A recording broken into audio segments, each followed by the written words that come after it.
Drew, How's it going, Jay? good to have you here. Thanks. In New Good to be York. here. I know. Big Apple. Is the weather nicer in Dallas or in Manhattan? It's actually not bad for Dallas. It's like 85, so it's almost winter. No, it's actually beautiful out here. So very, very happy to be here. You didn't get much of a change. Usually in October in New York, you get a little bit of a weather change. Yeah, no, yeah, but no, it's great. Actually, a mild summer for us. It's only like in the high 90s, so we'll take it. There you go. No, those 100-degree days. I think one year we had like 60 or 90 days in a row. It was brutal. So yeah, always love being here in New York.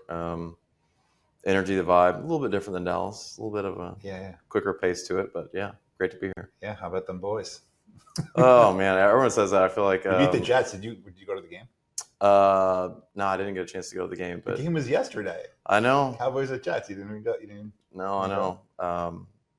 I don't know, man. I feel like for a long time they were like my fourth favorite team. Okay. I don't know. I guess because I didn't play football growing up, I played baseball, so big Rangers fan.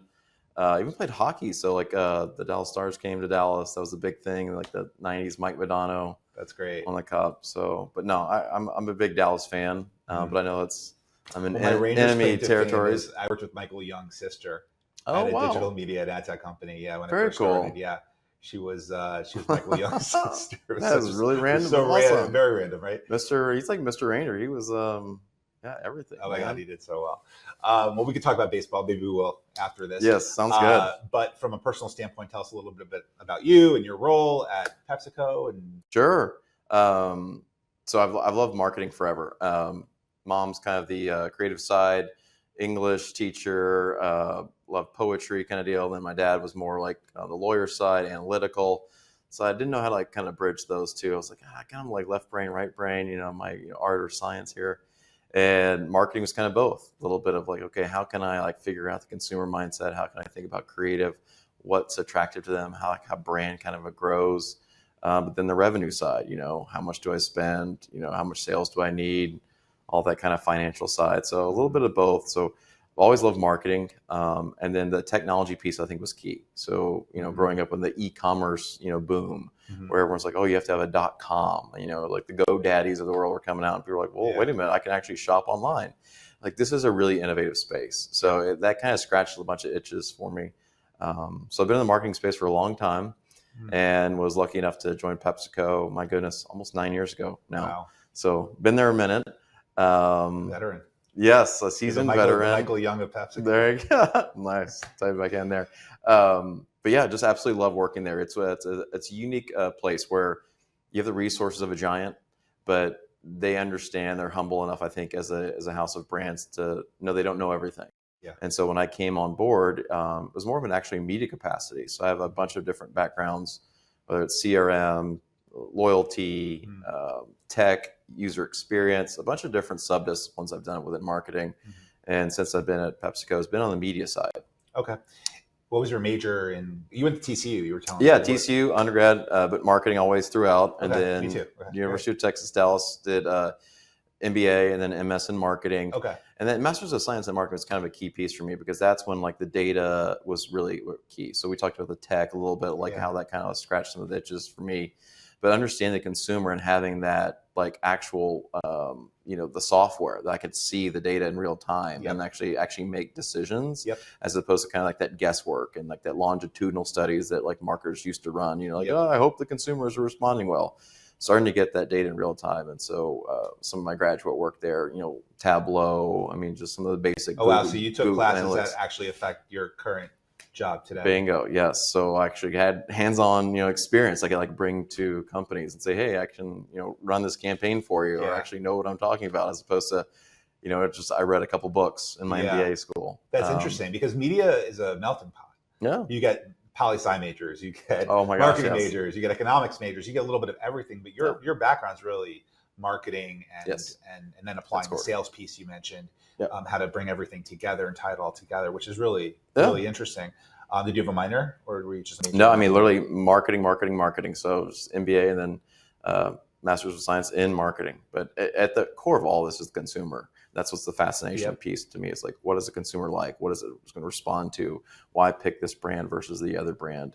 And there's so many different factors that go into making those decisions of how a company brings those products to life.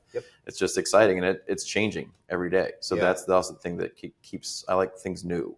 And when you're the confluence of tech and how it's embedded and just underpins everything, it's always going to be changing. You know, we're talking a lot like about AI and like every other industry in the world, but just like what's the latest tech and how can it help us understand the consumer and how can it drive like business? Feels like this current media world was built for you. I know, that's right. I'm ready for it, at least, and it keeps me engaged. I wake up every day excited, something new. That's great. A different challenge. Fulfillment's really important. Yeah, big time. Yeah, purpose, giving back something to the community, not community, but like community, but also like the community of like the people I work with, whether it's a stakeholder finance or it's legal or like a brand.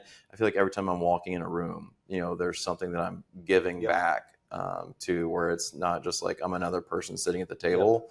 I'm actually providing some insight, and that's a really neat space to be in. That's great. So it sounds like school prepared you for marketing and the job you have today, but managing people, and coaching people, helping them get to their next levels. How did you learn that skill around humans and people? I mean, I take a basic approach. People ask like, "What's your management style?" It's like a consumer. Get to know them as an individual. What makes them tick? Not everyone's the same. So I like to onboard people and just say, hey, let's just get to know you first without even talking about business. Like, what do you like? What do you not like? Sometimes it's simple as like, do you like a text message versus a phone call? Do you like an email? Do you hate email? Do you like, when you get the feedback loop, it's more in real time. Like, I didn't like this or not. Is it too micromanagement? Getting a baseline understanding of how they operate, just so that, foundationally you can communicate and open up those lines. Because without that, if you just apply your managerial, style to them, they're going to always feel like it's that boss, report type of environment. And I never want that, because then you're going to lose a lot of that tacit information that they might want to share. And like, well, I had that insight, but I didn't want to say anything, because, Drew, like, I want it to be like a friend you respect. Like I respect him because like he does the work and he's really good at what he does, but I trust him to hear me out. And that way I'm getting everything that's truly authentic to them, whether it's problem outside of work, maybe like, hey, I really need to take off like at 4:00. If that makes them happier because they get to go tend to a family matter or see their kid's game or whatever, then I guarantee the next day they're going to show up to work and try twice as hard. So it starts at foundational level, open up that communication, make sure they feel heard as like just a human being. It's pretty simple, but I feel like a lot of times it gets lost. No, it's a skill. I think management's a skill as much as marketing is a skill. So you need to have both. Sure. Do you have a superpower that you've known to? What's your thing? What's your thing? What's your shtick? What do people say about you internally? Randomly communication, I would say. Just the ability to articulate something that's complex, distill it down, make it simple and actionable. I'm not a big person that sometimes I get caught up in the marketing jargon like anyone else, but I like just keep it simple.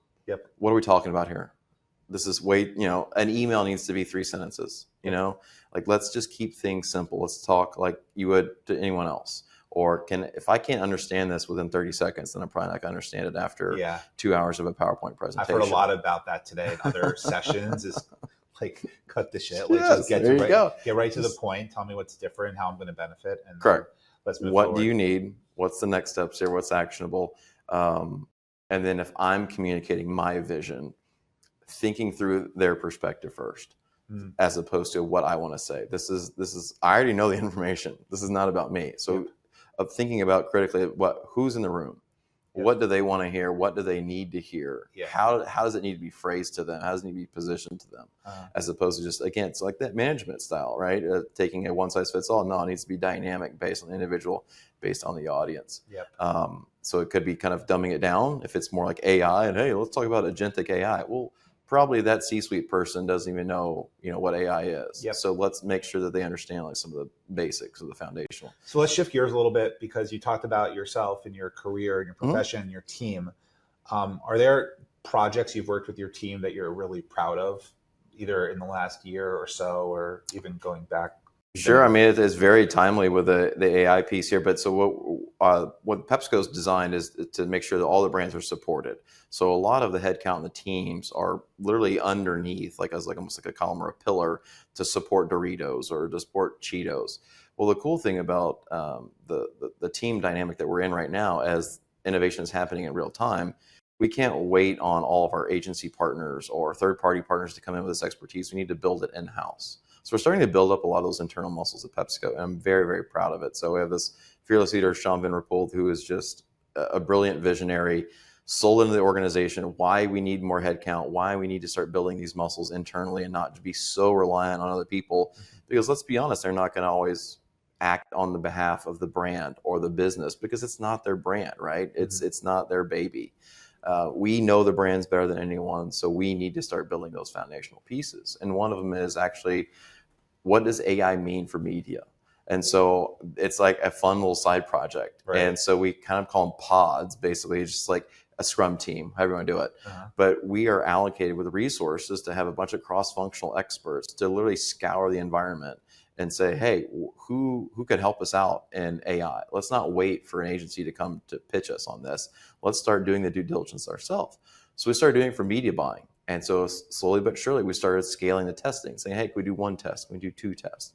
Well, now we're in a place where you think about the 80-20 we're talking about, it's past that. It's okay, if the business case makes sense, let's keep scaling it.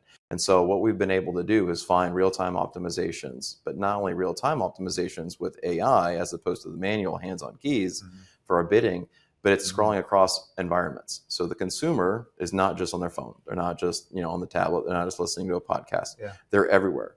So can I actually have AI that can listen and be absorbing all of those impressions and data in real time, and then tell me, okay, as a brand always wants to know, hey, well, should I be on Snapchat versus TikTok?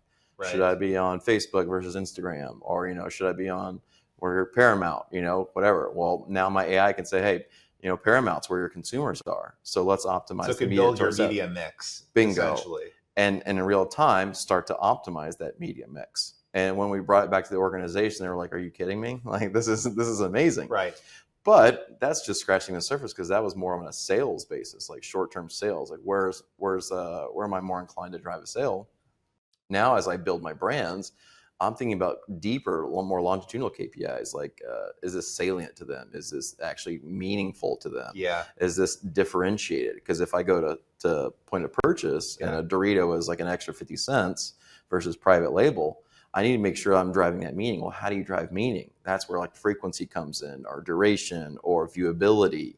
A lot of the building blocks that a consumer needs to engage with an ad. Yeah. And if you're not in that home environment, how do you know that message is actually resonating? So AI can actually do that as well. So AI is actually helping us lift those brand equity metrics along with sales.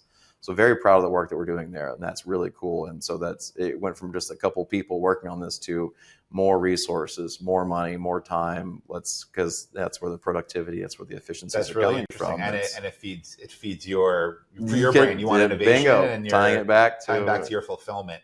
Absolutely. You mentioned like these different signals you're getting. You mentioned headwinds that you might be facing right now with consumers and a different mindset, right, with ingredients and dyes and things like that. Yes. Can you talk a little bit about how you're building around these obstacles in the market, and like how you're getting through them with success, and maybe there are different paths to success, but like how are you doing it? Correct. So I would say that there's been a fundamental change from going just to a cultural tentpole moment, kind of that old school marketing of just finding the latest buzz and showing up, almost like buying the inventory and like fingers crossed that consumers will follow. It's really taking it on the inverse, and it's like, I don't care where you are or where you're going, but I need to follow the consumer first. Doesn't matter what the platform is. And so for us, that's a huge challenge, because that's a complete shift of the way we've gone to market a lot of times with our marketing efforts, and just deploying the big, you see us in Super Bowl, or like the VMAs we just did with Paramount. Yep. Great success, huge like success in terms of like the impressions we get, the creative we're able to partner with like people like Paramount to like develop something really innovative and breakthrough so people remember us. But in that space, it's kind of a little bit of a spot and dot. It's kind of like a boom splat. How are we creating that continuity, that those evergreen campaigns? Because sometimes they're kind of boring. Like the brand manager's like, do I get to put this on a shiny PowerPoint and sell this in? It's like, well, do you want, sales? Do you want the consumer engagement to be there? Like, well, yeah, okay. Well, sometimes it's going, maybe if it's like old school, but just following the consumer. And so those are the challenges that we have as we're trying to fight not only the price point piece of the private label, but more the health conscious of the consumer. That's I think the biggest headwind that we're facing. Yeah. So for me as a media person, back to the data, I'm actually able to see in real time what are those signals that I could be getting that show, is that consumer large? Are they a buyer that's going to change into another portfolio? Are they where's the shopper action going towards? If that's not for my brand, where's that leaky bucket? And then if I'm able to look at my brand from different perspectives, knowing that each brand is different size. So what we're actually standing up now is a process kind of growth navigator of how you're regrowing your brands. For too long, we were focused on short-term sales. We lost some of that brand equity. And so now we're building that brand equity back. Okay, well, how do you do that? Is it with my current consumers? We had that big Pepsi formula change where we're, aspartame and going away and some of those dynamics, and the consumers left. And we kind of stopped talking to our loyals. So what's that balance? Do you keep talking to your loyals and you want velocity? Are you going after those light lapsed users that are on a different market? Those are going to be more and more critical for me to help the organization understand as people become more health conscious. Where's my leaky bucket going? Do I need to go to only those people that want that, that pure flavor that only Doritos can provide? Or should I be saying, hey, we need to be putting more investment into other more health conscious alternatives? Well, as a marketer and an innovator, do you find influencers have a voice in that? Huge. Yeah, that's a great point, because it's one thing for the brand to show up in those cultural moments and be there or running alongside some of those comms and those messages that are contextually relevant.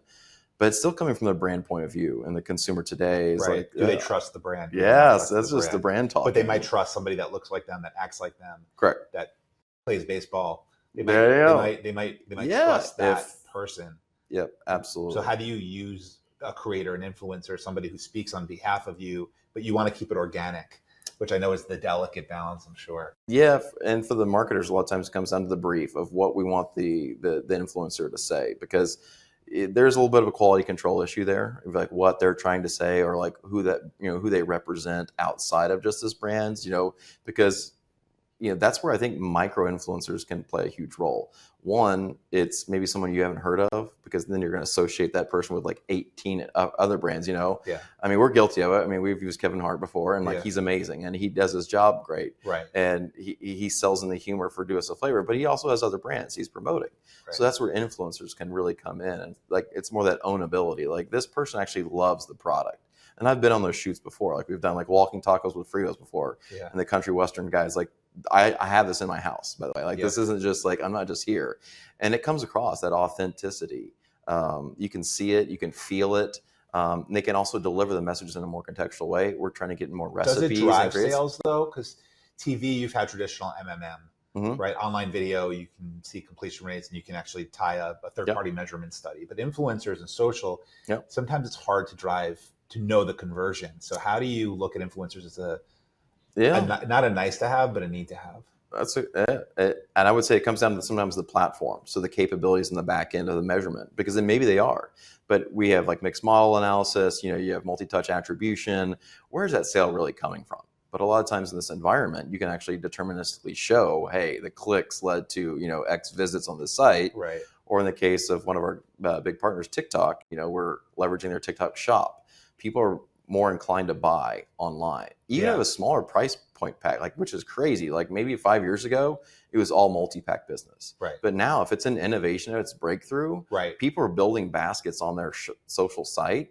And with the proliferation of the Instacarts, the DoorDashes of the world, it's not just the groceries, but it's proliferating everything that they do. Like, they're giving, speaking of sporting goods delivered to the door from DoorDash or whatever.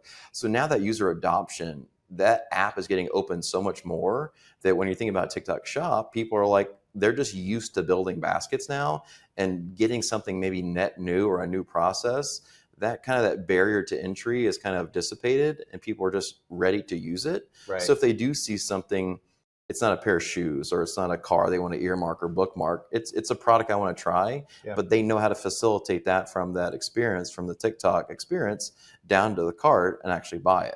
And so we can actually see that on the e-commerce side. You can tie social to e-com? Big time. Really? And it's huge. And so in terms of the investment, now we're not there to scale yet, because this is still probably a younger generation, that's using a lot of these platforms and using influencers to make their purchase decisions, especially at scale. If you're a car industry, that's huge. If you have an influencer who drove a car, that's huge. But for me, it's $3 bag of chips. Right. We're going to need to sell. That's a lot of influencers we need. But the good thing about it, again, TikTok, something like that, is their algorithm actually rewards that content. They're looking for brands to bring forth more of that engagement. They want that stickiness to their site. So it's a win-win. Yep. So I'm making sure that people aren't turning off the ads. They're not, wanting to get off of TikTok because it's an ad that doesn't really matter to me. It's almost an ad. It's like, oh, that's cool. What's that? Golden Sriracha Doritos? It's kind of spicy, but not too spicy. And all of a sudden now it's an influencer that either kind of resonates with them, or it's a piece of content. They're watching it, they're engaging with it, and it's almost like a thank you. That's kind of cool. And now I'm enjoying this deliciously kind of fiery heat of this sriracha flavor that I would have tried, because at point of purchase, I don't have that influencer selling me. It's just a bag sitting there on a gondola. And those price wars and those pack wars, again, somewhat outdated. We still own the gondola in that space, but the consumer mindset is not just in store anymore. That it's that pre-shop, it's that post-shop experience that you need to keep seeding and keep engaging with. And that's so where the more money you put into social or influencers, you find you get the more money you make. Yes, and that dovetails with the consumer, right? If the consumer wasn't there, if they didn't have those consumption habits of actually consuming the content, not just our content, then it wouldn't pay off as much. But yes, absolutely. The dwell times are there. The efficiencies at scale, the reach that we can get through those platforms is absolutely massive. So you don't hit diminishing returns? We haven't yet, because if you think about our portfolio mix, without divulging too many secrets, but of where our mix is going, definitely we want to work more in those spaces and work with those partners that have those user bases, and they're there for more times, and where the ads are part of the process, are part of the experience that you have on those platforms. Whereas if it's a TV ad, I don't know about you, but you want to connect to TV, it's the ad, premium or ad light, or do I just want no ads? Where's my where, as a consumer, how many of those ads do I want based on how much I'm going to pay? So coming from the AI creative side, just wondering, how does creative play here? Do you have to optimize in real time based on different signals from consumers? Do you just keep one flat creative in that environment and hope for the best? How do you optimize on those signals? Yeah, so working for the creative partner is huge. So we've worked with a bunch of partners in the past. But not only was the platform rewarding different versions of creative, but we found overall simple A/B testing, the personalized creative, even if it's not down to the actual complete reskin, but just that simple message overlay, time of day, weather. I mean, this is basic building block stuff. But the more of those personalized messages you have out there in market, based on the site or where it is on the site. I mean, I was even looking at some recent examples. People are looking at Taylor Swift lyrics, and they're putting them and they're tying them back into their brands, and they're putting those into the comms message. And that's just a simple AI prompt of tie my brand into the latest lyrics. And now all of a sudden someone's on, the billboard.com and looking up, hey, is she's top 100, or maybe they're on, YouTube checking out the latest video. And now all of a sudden your creative is personalized to that, Taylor Swift message. And that's not something that a creative agency did dig. Isn't that the end game? Right message, right time. And in real time, it's on demand, literally turning that over within a day or two and making sure that you're relevant. And it's that's kind of funny. And when you can prove to your brand teams or your boss that it works, correct. That's the home run. It's real time social listening and real time responses. So what's next? What's one thing you haven't done yet that you really want to do, or something maybe you're learning about right now that you haven't done? Boy, that's a good question. I mean, I think we're doing everything the right way. I really do. I would just probably say if there's one place we could play a little bit stronger, there needs to be the capability to catch up to it. But it's consolidation and holistic kind of measurement of a lot of our campaigns. The bifurcation of everything has really caused a lot of headwinds. So you used to just have linear and people would just be on channels and you could buy that and it's based on the consumer. Well, now there's so many different sources of inventory. Paramount's competing with Hulu. The CTV space is loaded. You have different people on social media platforms. Where do they prefer the content? There's fragmentation and huge fragmentation. Yeah. And so I think for us, it's finding where our consumers are most, putting more of our eggs in those baskets and trying to kind of go more all in as opposed to spread out. Yeah. Because not only do we have to think about, selfishly a couple of my brands, but we're a global brand. So we're also trying to scale these learnings more on the meta style of how can we learn together? And so for me, that's the huge opportunity, is making sure we're kind of going forth with the same kind of process in the same way and going to market in a very similar fashion. You think there's still silos? Huge silos, yeah. And so that's one, if that's a nut we can crack, that would be big. Yeah. And I think we have partnerships in place. People want that. And something we didn't touch on is the kind of the retail piece of not knowing the last mile, that trip of connecting those dots. Right. So even if I figure out where you are, where you're engaging in that content, what piece of that content drove that sale, or of those sales, what is that user base? Is it my life? Is it my lapsed? Did they see it maybe on another platform and they're going to buy it in Target as opposed to Walmart?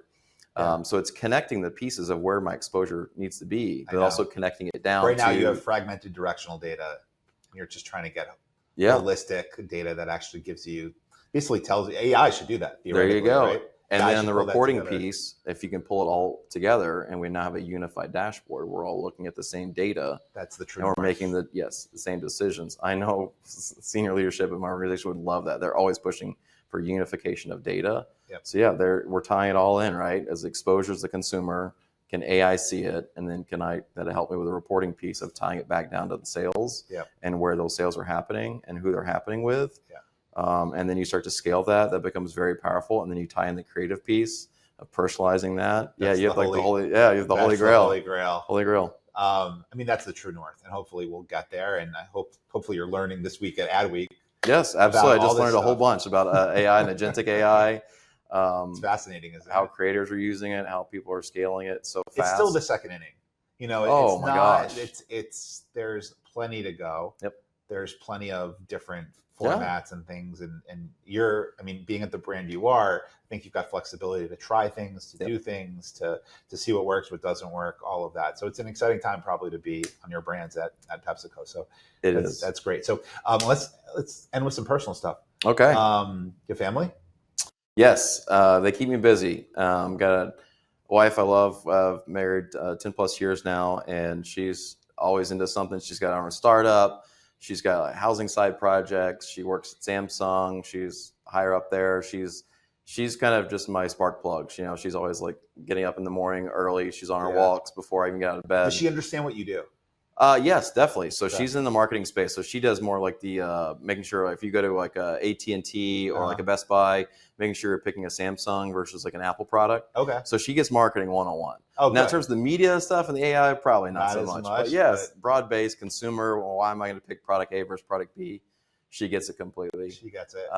So yeah, she's my spark plug. She's my kind of muse in terms of my inspiration of getting up on the bed. And then I have 3 little ones that keep me even busier. How old? 9, 7, 4. Oh, cool. Yes. So we're kind of out of the weeds now. I'm 6 and 2. 6 and 2. Okay. I'm in it as a 2-year-old. I feel like the 4-year-old is the line where they can actually get things themselves. I want a snack. Yep. Okay, you have legs. Go get it now. Yep. So that's been a little bit helpful. But yes, between sports, play dates. Yeah, another drill. Birthday parties. Crying for no reason, the backseat arguments. Yep. Yes, something's always happening at the Ingram household. I know the drill. All right, 2 more questions. One, if you weren't doing this, you can't say professional. I was about to say, come on, man. I know you'd do short stuff for the Rangers. What else would you do professionally? I would definitely go to the charity side of things. Okay. I had several dogs growing up, and giving back. That's probably why I like being a manager. I really like seeing other people succeed, or I just have a big heart. And so, I would probably run a nonprofit of some sort, just so I could see that impact, and making someone smile is the best reward. Awesome. I outweigh that over, the monetary side of things. I seriously would do my marketing job no matter what. So probably a hybrid. So being a head of marketing for a nonprofit. I think you can still do both, honestly. Okay. Well, my wife would probably agree. She's like, come on, you only have one job. Like you can have more. Well, the than more one kids job. you have, the harder it is to actually get things done. That's my second, third, fourth job. Your hobbies. And last question, if tomorrow you won the $1 billion, Mega Millions, whatever it was, what would you do with the money? Like, what was the first few things you would do with the money? Give a lot to charity again. So back to that. But then making sure that I had a membership to an exclusive golf club, because golf is something that we didn't talk about, but that's my it's my everything. So one, I'm decent at it. I actually can hit the ball kind of straight. I know where it goes. Have you been to the Masters or? I was able to go. Yes. I've able go to several of those prestigious golf tournaments. Got to play at Pebble Beach. Wow. But for me, it's not only like doing it, but just being outside. I don't fish. I don't hike as much. It's just my one time where I'm actually in the sun. It's crazy. Like we get so warped up in our 9-to-5s, and you go right home. It's like, have I even been outside today? So golf is like my stop down. I get to be out there. So if I had a bunch of money, I'd have a nice membership to some club and just play a lot of golf and get out in the sun and just be out in nature, man. It's great. It's so therapeutic. Well, the industry's lucky to have you. Thank you, Jay. I appreciate that. Your family's definitely lucky to have you. And I think, listen, you said a lot of great things, and let's keep learning and growing and thriving. And, the Peter Drucker said the best way to predict the future is to create it. So I like that. The more you can create the future at Frito, at PepsiCo, on your brands, I think you're going to teach us a lot about how to evolve. So thank you for the time, and hopefully we'll do this again next year. Different questions. Sounds good. I'll take you up on it. All right. Thank you. Thanks, Jay.